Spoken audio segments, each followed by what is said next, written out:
Tantor Audio, a division of Recorded Books, presents Football for Dummies, 6th edition, by Howie Long with John Czarnecki, narrated by Barry Abrams.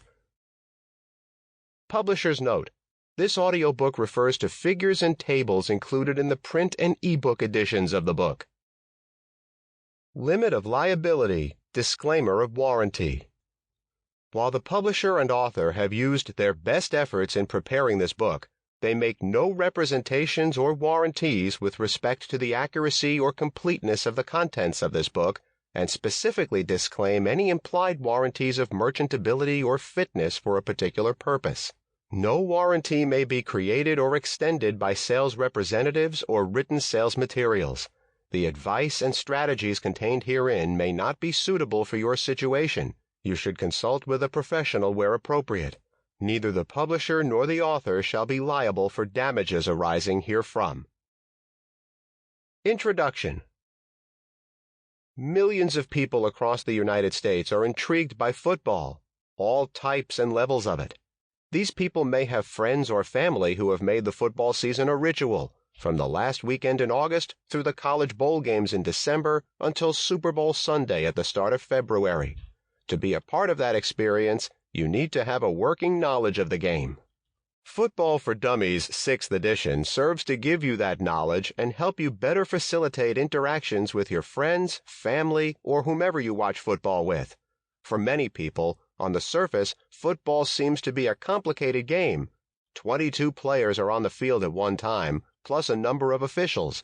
The intricacies of first down, second down, and third down, and everything from how many offensive linemen there are to what the quarterback really does or doesn't do, all need to be explained and simplified. This book will help. That's why I decided to write it. I think football is far less intimidating when you have a basic working knowledge of the game.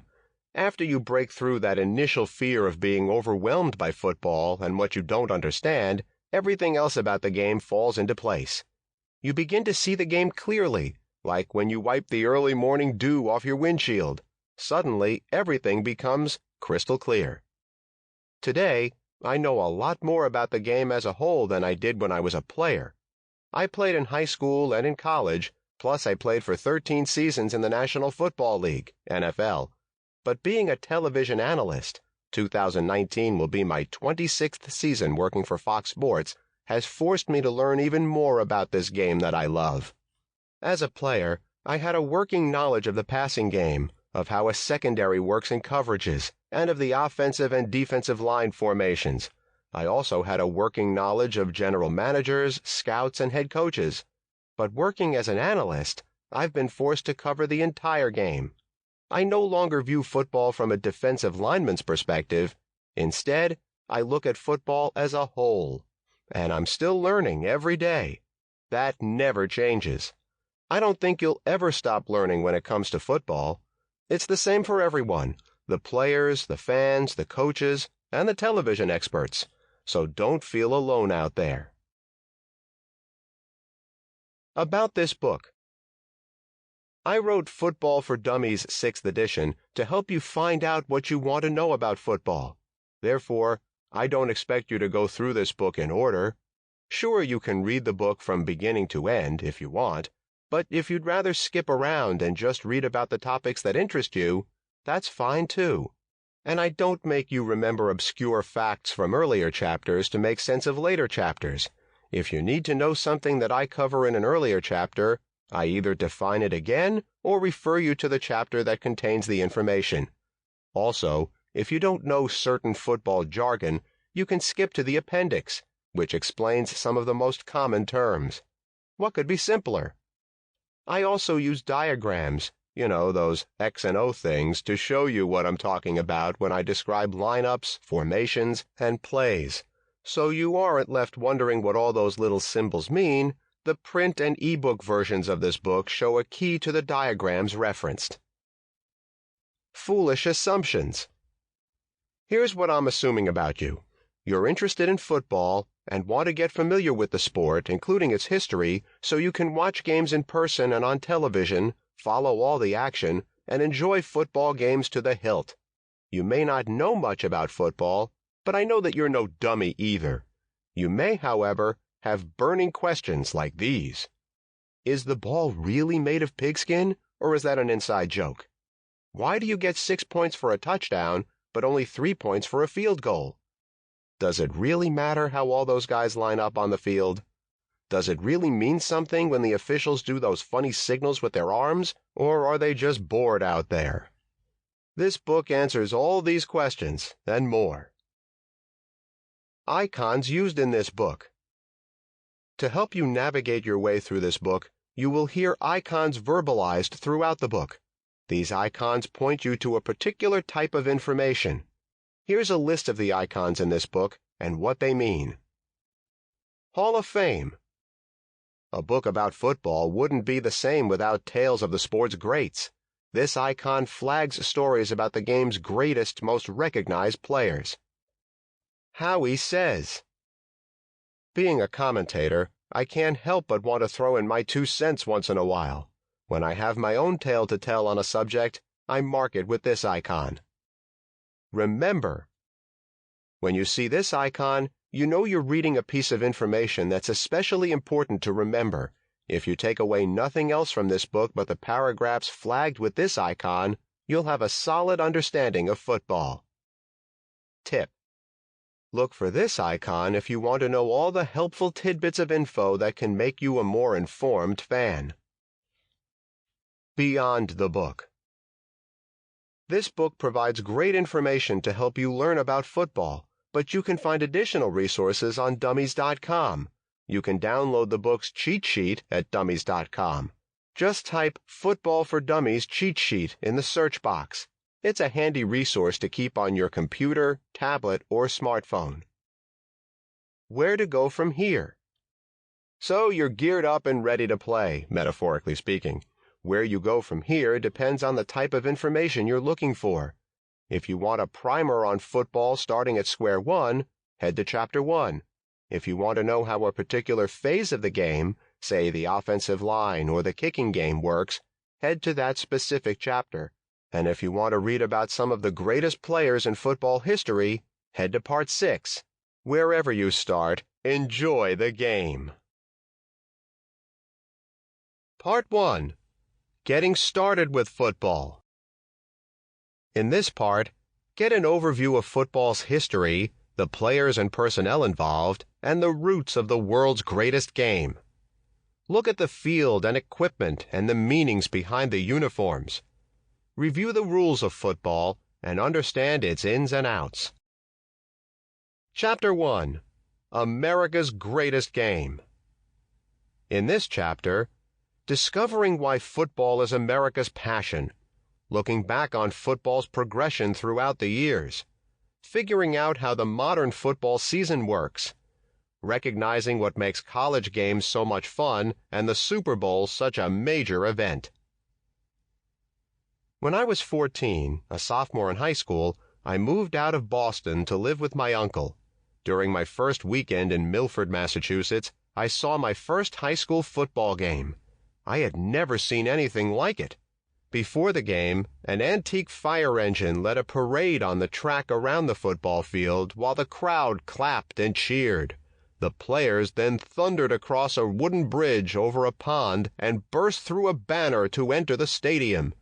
I said to myself, wow, this game is for me. I wasn't necessarily drawn to the game itself. I simply loved what came with the sport. Respect. For me, football was an opportunity to belong to something, giving me confidence for the first time in my life.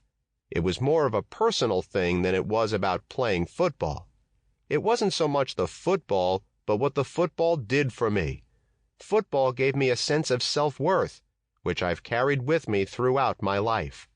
Sure, I experienced down periods when I first started playing, but I never thought about quitting. My first high school coach, Dick Corbin, was great to me and encouraged me to continue playing the game. Believe me, coaches are important. I've always had the support of football coaches, both on and off the field. Football is responsible for everything that I've accomplished in my life.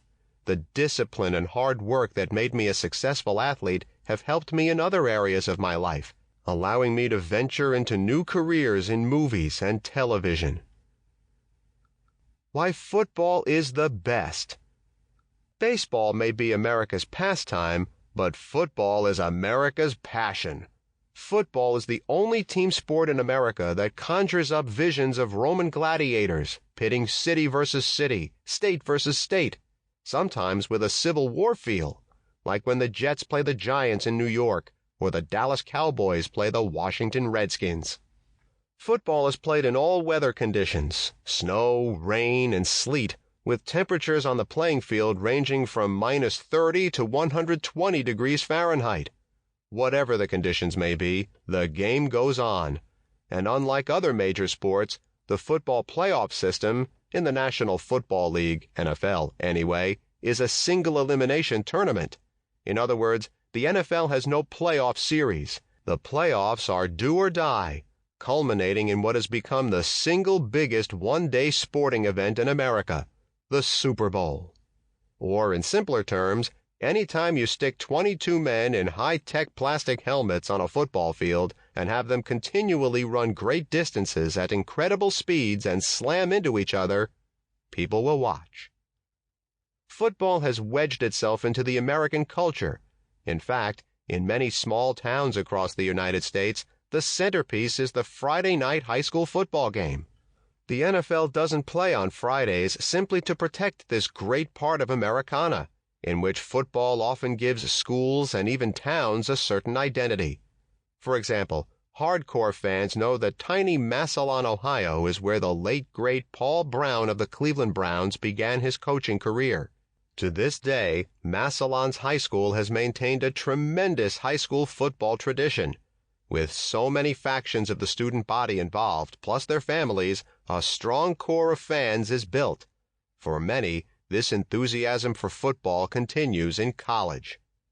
You may not think it now, but millions of people are familiar with the strategy of the game, and most of them pass it down through their families. A lot of fathers coach their sons, and on rare occasions, their daughters. Although the focus may have changed in today's society, at one time, the only team that mattered in high school was the football team. The pace of the game, stoppage after every play with a huddle, is perfect for most fans because it allows them time to guess what the team will try next. Tip: on two particular holidays, sitting down and watching football has become an American tradition. Thanksgiving Day is reserved for a turkey dinner with the family, followed by a pro football game. The Detroit Lions started the tradition in 1934, and they continue to play a game every Thanksgiving. There have been at least 2 pro football games on Thanksgiving Day every year since 1960. Since 2006, fans have enjoyed 3 NFL games on that holiday. New Year's Day has long been the day for college football bowl games, which generally match up some of the nation's finest teams.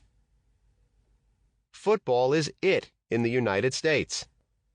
Since 1985, Harris Interactive, a global marketing research firm, has been conducting polls to determine which sport is the most popular in the United States.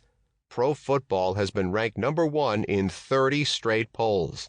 In 2014, 35% of Americans polled chose pro football as their favorite sport. Baseball came in second at 14%.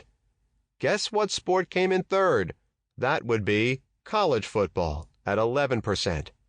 Any way you slice it, football is unquestionably the most popular spectator sport in the United States. Who's playing football? Football is suited to all sizes of athletes. Larger athletes generally play on the offensive and defensive lines, what are called the trenches. Leaner athletes who are faster and quicker generally play the skill positions, such as quarterback, running back, and receiver. But no matter how big or how talented you are, you must have inner courage to play football. This game requires strength and perseverance. If you don't believe you're tough enough to play, then you probably shouldn't try. And if you're not up to the full-force hitting variety of football, you can still enjoy the sport as a player. Touch football is totally different from tackle football. All you need are a ball and maybe 6 players, 3 per team. Anyone can play this game, and the players decide the rules and the size of the field at the start of the game. I've seen people playing touch football on the streets of New York City and in parks and front lawns all across America. The beauty of the game is that you can play anywhere. Howie says, of all the team sports, football is the most violent and dangerous, with hockey a distant second. I played football for respect, and I believe that it builds character. Considering some of the problems in society today, football can give a youngster's life some structure and can also teach discipline. All the players who belong to a football team are in the struggle together, sharing in the joy and the pain of the sport. Every play can be such an adrenaline rush. How football began. Just as many fans get caught up in the hype and hoopla of today's NFL, many others love the game for its sense of tradition. The game itself has endured for more than 150 years. Games involving kicking a ball into a goal on a lined field have existed for more than 2,000 years. American football evolved from two particular games that were popular in other parts of the world: soccer, as it's known in the United States, and rugby. Both the Romans and the Spartans, remember that movie Spartacus? Now those guys were tough, played some version of soccer. Soccer and rugby came to North America in the 19th century, and historians have noted that the first form of American football emerged on November 6, 1869, when teams from Princeton and Rutgers, two New Jersey universities, competed in a game of what was closer to rugby than football. Rutgers won that game 6-4. The following sections introduce you to the contributions of two key individuals in the football world, Walter Camp and Harold "Red" Grange. Camp defines the rules. Hall of Fame.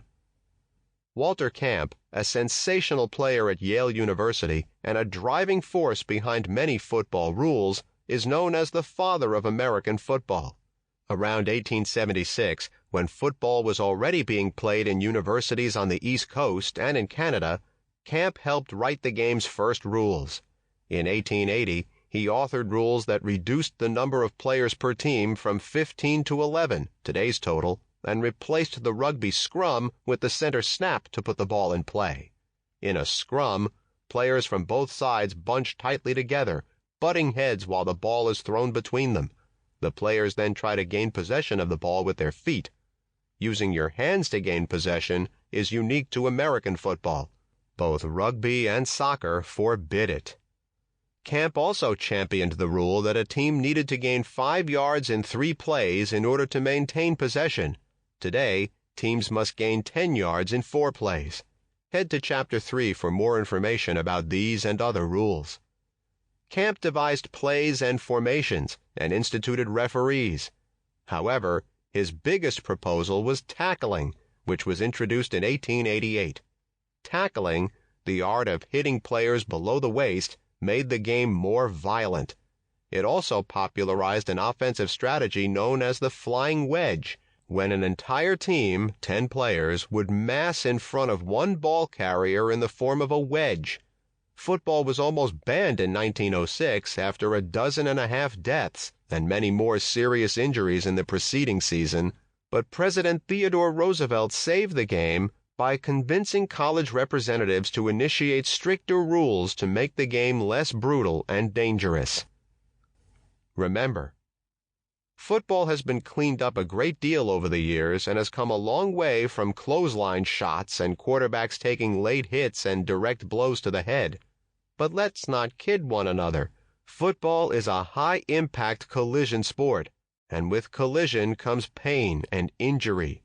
Even with the rules being adjusted to protect today's quarterbacks, rarely does a Monday morning come without the news that at least one quarterback sustained a concussion. Players are bigger, faster, and stronger. Let me put it this way. You're driving down the road traveling at 35 miles per hour. Would you rather be met head-on by a car of similar size or by a truck? Well, that's the difference between 20 years ago and now. Only thing is, the truck's now going 45 miles per hour, rather than 35. Grange helped spread the popularity of pro ball. Americans started playing football in colleges and on club teams in the 1870s. Football became a source of identity for collegians and a regular Saturday afternoon activity by the turn of the century. In the first 90 years of football, college football was far more popular than pro football. It was, and still is at many schools, all about tradition and the many rivalries between colleges. 90 years ago, having more than 50,000 fans attend a great college game wasn't unusual. During that same period, games in the NFL, which officially began in 1920, were fortunate to draw 5,000 fans. Hall of Fame. 2 days after the 1925 college season ended, Illinois All-American halfback Harold "Red" Grange, see Figure 1-1, signed a contract to play with the struggling Chicago Bears. On Thanksgiving Day of that year, 36,000 fans, the largest crowd in pro football history at that time, watched Grange and the Bears play the league's top team, the Chicago Cardinals, to a scoreless tie in Cubs Park, now called Wrigley Field, the home of the Chicago Cubs baseball team. The Bears went on to play a barnstorming tour, and in New York's Polo Grounds, more than 73,000 fans watched Grange, nicknamed the Galloping Ghost, compete against the New York Giants. Although Grange did attract new fans to the pro game, fewer than 30,000 fans attended championship games in the early 1930s. Hall of Fame. Football Immortals. With every sport comes a list of immortals, those great players who nurtured the game and made it what it is today. Following are some of the early legends of American football. John W. Heisman. The annual award given to the nation's best college player, the Heisman Trophy, is named after this Brown University and later University of Pennsylvania player. Heisman was also a member of New York's Downtown Athletic Club, where the award was presented every December until the building was damaged in the September 11, 2001 terrorist attacks. Heisman was an early advocate of the forward pass.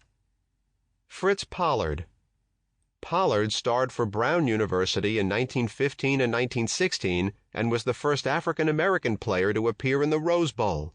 He's also considered the first African-American football player to turn professional, the first to be selected to the College All-American team, and the first African-American pro head coach of the Akron Pros in 1921. In 1954, he became the first African-American inducted into the College Football Hall of Fame. Amos Alonzo Stagg. Stagg was a famous University of Chicago coach who developed the Statue of Liberty play, in which a halfback takes the ball from the quarterback who has his hands raised as if to throw a forward pass. I explain offensive positions in Part 2. He was also the first coach to put numbers on players' uniforms. Jim Thorpe.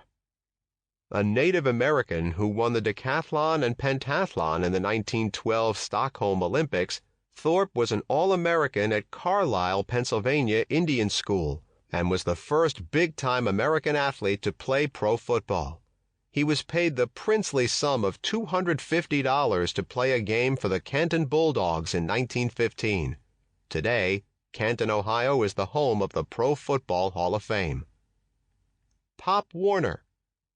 The National Tackle Youth League, described in Chapter 15, is named after this famous coach who developed the single-wing formation, which snaps the ball directly to the running back and has 4 linemen to one side of the center and 2 to the other. Warner was the first to use the hidden ball trick, in which an offensive lineman slipped the ball under his jersey. The first hunchback play went for a touchdown against Harvard in 1902. Pro football emerged as an equal to college football after its games began being televised nationally in the 1960s, but it took decades for the NFL to supplant college football, and to this day, many colleges have as much fan support as some NFL franchises. Universities such as Nebraska, USC, and Notre Dame can claim more fans than, say, the Atlanta Falcons. How the football season is set up today. Football as an organized sport has come a long way since the early years. Teams at every level play during a standard season and are governed by various football leagues, such as the NFL and NCAA, National Collegiate Athletic Association. Remember, the heart of the football season is during the fall months. However, training camps, practices, and preseason games often begin in the summer, and playoffs and bowl games are staged after Christmas and into February. Here's how the season breaks down for each level of play.